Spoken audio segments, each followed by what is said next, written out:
Ready, start. As our chairman reminded you, our neighbors are all the countries of the world now, so that we cannot relate our foreign policy just to a few countries around us, but have to think of practically every country in the world and take into consideration all the possible areas of conflict, trade, economic interest, etc.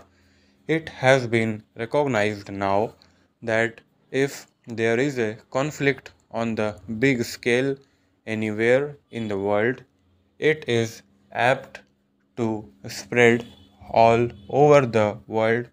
That is, war has become indivisible, and therefore peace is indivisible.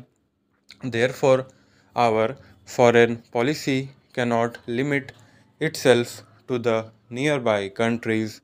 Nevertheless, the nearby countries always have a special interest in one another, and India must inevitably think in terms of her relations with the countries bordering her by land and sea. What are these countries?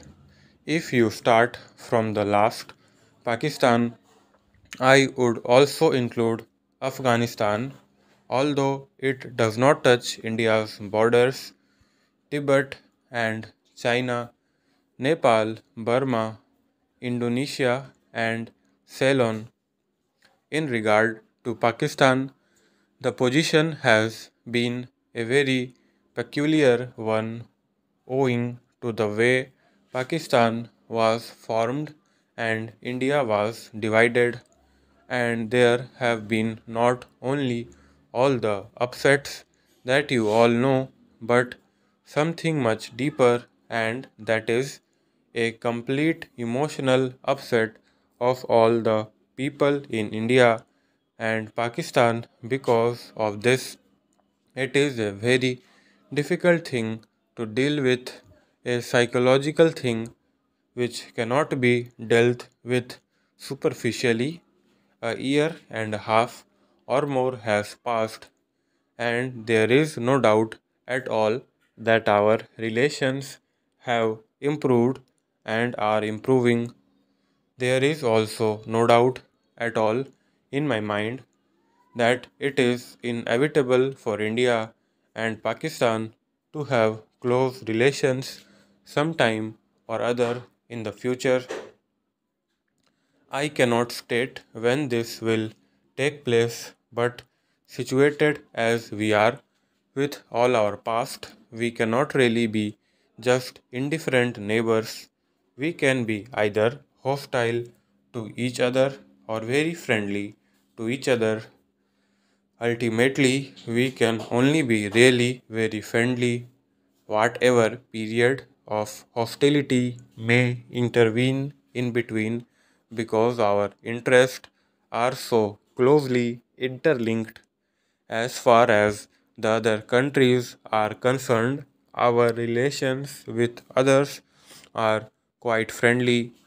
Take, for instance, Afghanistan, and our relations with Afghanistan are exceedingly friendly, and our relations with Tibet, Nepal, and all the neighboring countries are also very friendly.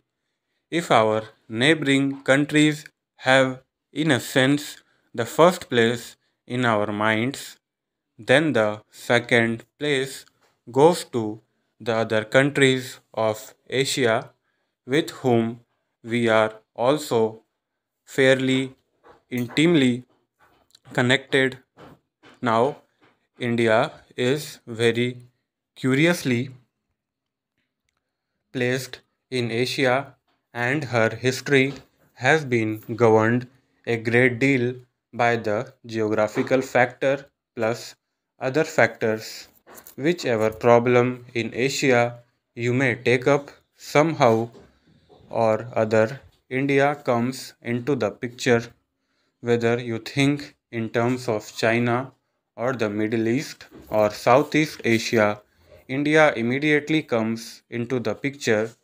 It is so situated that because of past history, traditions, etc., in regard to any major problem of a country or a group of countries of Asia, India has to be considered. Whether it is a problem of defense or trade or industry or economic policy, India cannot be ignored. She cannot be ignored because, as I said, her geographical position is a compelling reason. She cannot be ignored also because of her actual or potential power and resources.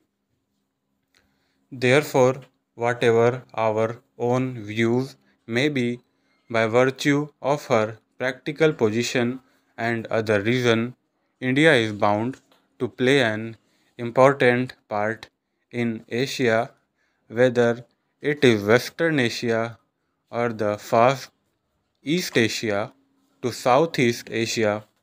It is so happen, of course, that even culturally speaking, our bonds are very great with all these parts of Asia, whether it is Western Asia or of the Far East or Southeast Asia, and these bonds are very old and very persistent. A very curious thing happened when, roughly speaking, British power came to India and British dominion was established here. This was the reason why we were cut off from our neighboring countries of Asia.